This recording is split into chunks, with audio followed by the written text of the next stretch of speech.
नमस्कार मेरे प्यारे दोस्तों, स्वागत है आप सभी का एक बार फिर से आपके अपने YouTube channel Mister Cool Ash the Teacher में। और दोस्तों, थंबनेल देख करके तो आप समझ ही गए होंगे कि आज की ये वीडियो कितनी ज्यादा इंपॉर्टेंट होने वाली है सहायक शिक्षक नियुक्ति को लेकर के। दोस्तों, आप लोगों को पता होगा कि ज्वाइनिंग लेटर अर्थात नियुक्ति पत्र का वितरण कल से प्रारंभ हो चुका है और बहुत सारे हमारे सब्सक्राइबर्स ऐसे हैं, बहुत सारे सहायक शिक्षक पंचम चरण में सिलेक्टेड ऐसे लोग हैं जिन्होंने अपना नियुक्ति पत्र कर लिया है प्राप्त। अब यहां पर एक समस्या आ रही है उनको कि सर, हमारे नियुक्ति पत्र में जो 11वें नंबर का पॉइंट लिखा हुआ है उसे प्लीज एक्सप्लेन करिए। और इस बाबत मेरे पास आ चुके हैं ढेर सारे मैसेज।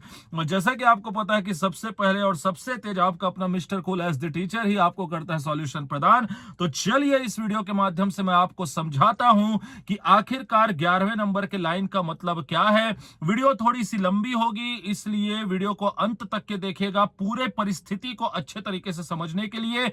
इसके अलावा अगेन मैं आपसे बोलूंगा 50% ऐसे लोग हैं जो इतने सटीक जानकारी देने वाले चैनल को नहीं करते हैं सब्सक्राइब, और बिना सब्सक्राइब किए लेते हैं वीडियो का आनंद। तो भैया चैनल को सब्सक्राइब करके वीडियो का आनंद लीजिए, आपको और भी मजा आएगा। तो चलिए दोस्तों, वीडियो की करते हैं शुरुआत।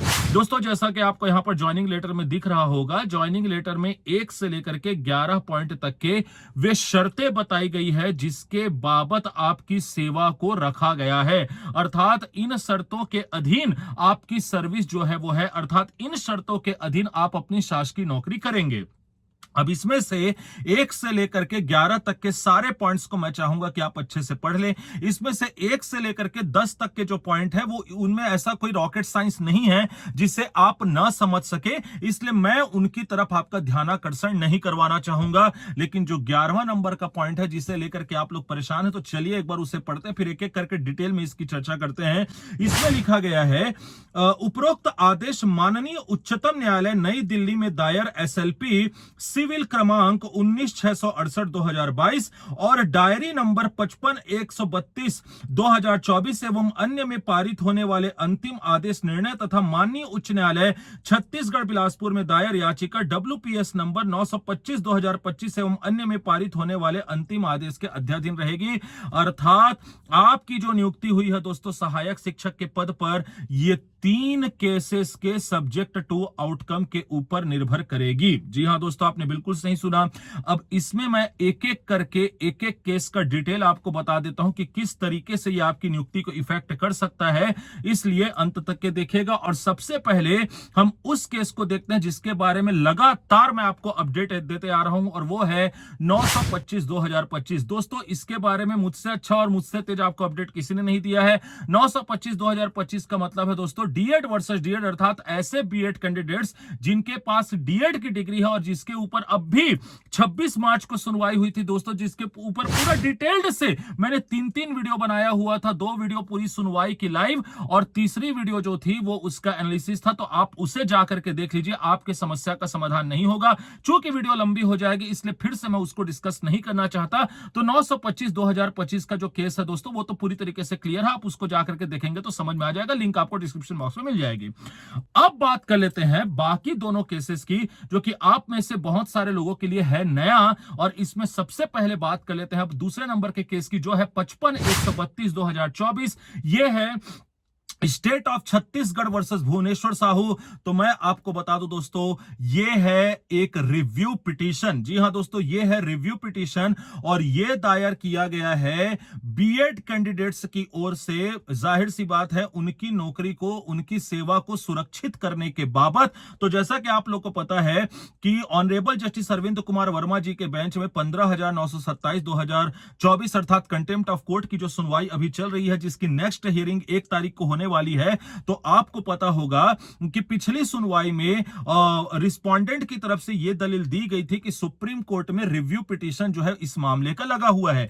यहीं पर मनदीप कालरा जी ने, जो कि पिटिशनर के वकील थे, उन्होंने यह बोला था कि सर, सुप्रीम कोर्ट में तो ऐसे रिव्यू पिटीशन एक्सेप्ट ही नहीं हो रहे हैं, जब एक्सेप्ट होगा तब देखा जाएगा, लेकिन अभी फिलहाल हम पिटिशनर लोगों को ज्वाइनिंग चाहिए। और यहां पर ऑनरेबल हाई कोर्ट ने कार्यवाही करते हुए यह निर्देश दिया था कि 28 मार्च तक के एनी हाउ डीएड वालों को ज्वाइनिंग दे दी जाए, जो कि दे भी दी गई आपके गवर्नमेंट के द्वारा।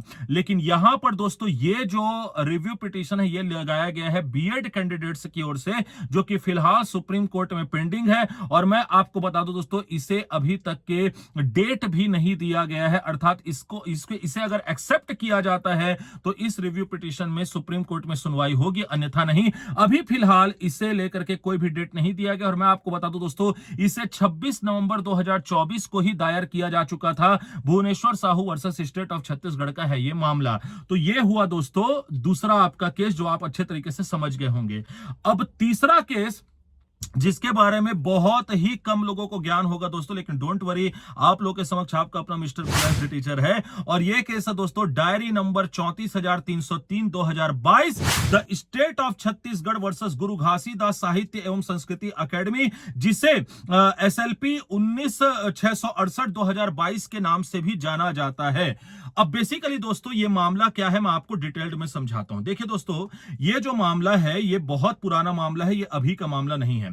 मैं आपको बता दूं कि छत्तीसगढ़ राज्य और गुरु घासीदास साहित्य एवं संस्कृति अकादमी के बीच में कानूनी मामला राज्य सरकार के 2012 के उस निर्णय से संबंधित है, जिसमें सरकारी नौकरी और शैक्षणिक संस्थानों में सरकार के द्वारा आरक्षण की जो सीमा है दोस्तों, उसे बढ़ा करके 58% कर दिया गया था। जी हां दोस्तों, अब यहां पे दिक्कत क्या है दोस्तों? दिक्कत यहां पे यह है, दिक्कत यह थी दोस्तों कि ये जो सुप्रीम कोर्ट द्वारा संवैधानिक मान्यता 50% का जो दायरा है कि आप जो शैक्षणिक संस्थानों, शासकीय शैक्षणिक संस्थानों, शासकीय नौकरी में 50% की जो सीमा है उसको क्रॉस कर रही थी। फलतः क्या होता है दोस्तों कि सितंबर 2022 में छत्तीसगढ़ हाई कोर्ट द्वारा इसे असंवैधानिक घोषित कर दिया जाता है। अब राज्य सरकार इस मामले को लेकर के चली जाती है सुप्रीम कोर्ट। सुप्रीम कोर्ट द्वारा दोस्तों मई 2023 में माननीय उच्च न्यायालय के आदेश पर रोक लगा दी जाती है और यह बोला जाता है कि 58% आरक्षण पर ही छत्तीसगढ़ जो सरकार है वो अभी भर्ती कर सकती है। लेकिन यह मामला, ये जो पूरी भर्ती है वो सब्जेक्ट टू आउटकम रहेगा। और दोस्तों अभी फिलहाल मार्च 2025 तक के ये मामला लंबित है। इस मामले की जो लास्ट सुनवाई हुई थी दोस्तों, वो 25 फरवरी 2025 की डेट में हुई थी, जिसमें मैं आपको बता दूं कि क्या हुआ था। यहां पर मैं आपको बता दूं कि सुप्रीम कोर्ट के द्वारा, जो आपको यहां पर ऑर्डर शीट भी दिख रहा होगा, सुप्रीम कोर्ट के द्वारा यहां पर स्पष्ट रूप से यह बोल दिया गया था कि अभी फिलहाल जो छत्तीसगढ़ सरकार है वो नियुक्ति जो है वो दे सकती है, चाहे वो शैक्षणिक संस्थान हो, चाहे वो शासकीय नौकरी हो उसमें। लेकिन ये सारी की सारी जो नियुक्ति है दोस्तों वो सब्जेक्ट टू आउटकम रहेगी। अर्थात अगर भविष्य में यह फैसला राज्य सरकार के पक्ष में जाता है तो 58% के आरक्षण के अंतर्गत जो शासकीय सेवाओं में और शैक्षणिक संस्थानों में भर्ती हो रही है वो वैसी ही बरकरार रहेगी, किसी को कोई दिक्कत नहीं होने वाली। लेकिन दोस्तों अगर यह फैसला भविष्य में कभी भी मतलब कभी भी छत्तीसगढ़ सरकार के अगेंस्ट में अगर चला गया तो यहां पर आरक्षण की सीमा को 58% से रिड्यूस करके 50% करना पड़ेगा। और इसके बाद आप सभी जानते हैं कि क्या दिक्कतें छत्तीसगढ़ सरकार के सामने आ सकती है, क्या दिक्कतें उनको आ सकती है जो कि इस आरक्षण की सीमा में आते थे और उनके अनुसार उनको नियुक्ति मिली है। तो देखा दोस्तों आप लोगों ने, इस प्रकार से इन तीनों केसेस का ये है इंपॉर्टेंट दोस्तों 925/2025। इसके अलावा Bhuvneshwar Sahu versus the state of Chhattisgarh और SLP जो Guru Ghasidas Sahitya Evam Sanskriti academy versus the state of Chhattisgarh है, उसको मैंने आपको बहुत ही डिटेल्ड में और बहुत ही अच्छे तरीके से समझा। दोस्तों मुझे पता है कि ऐसा आपको और कहीं भी समझने का अवसर नहीं मिलेगा। तो अगर आपको पूरी तरीके से बातें समझ में आ गई है तो वीडियो को लाइक करके और चैनल को सब्सक्राइब कर को ज्यादा से ज्यादा शेयर करके सभी तक ये पहुंचाइए, ताकि सभी को ऑथेंटिसिटी के साथ नॉलेज प्राप्त हो। दोस्तों यही मेरी आपकी तरफ से मेरे लिए उपहार होगा। और इसके अलावा ये सारी डिटेल्स मैं आपको टेलीग्राम चैनल पर उपलब्ध करा दूंगा, इसलिए आप टेलीग्राम चैनल को जाकर के ज्वाइन कर लीजिएगा। और अगर आपको इस रिलेटेड और भी कोई प्रश्न अभी आपके मन में है ही तो आप मुझे इंस्टाग्राम पर फॉलो करके मैसेज कर सकते हैं। फॉलो करके मैसेज करेंगे तो जरूर आपका मैसेज रिक्वेस्ट मुझ तक पहुंचेगा। मैं मिलूंगा आपसे नेक्स्ट वीडियो में, तब तक के लिए आप अपना और अपने से जुड़े लोगों का रखिएगा ख्याल। धन्यवाद।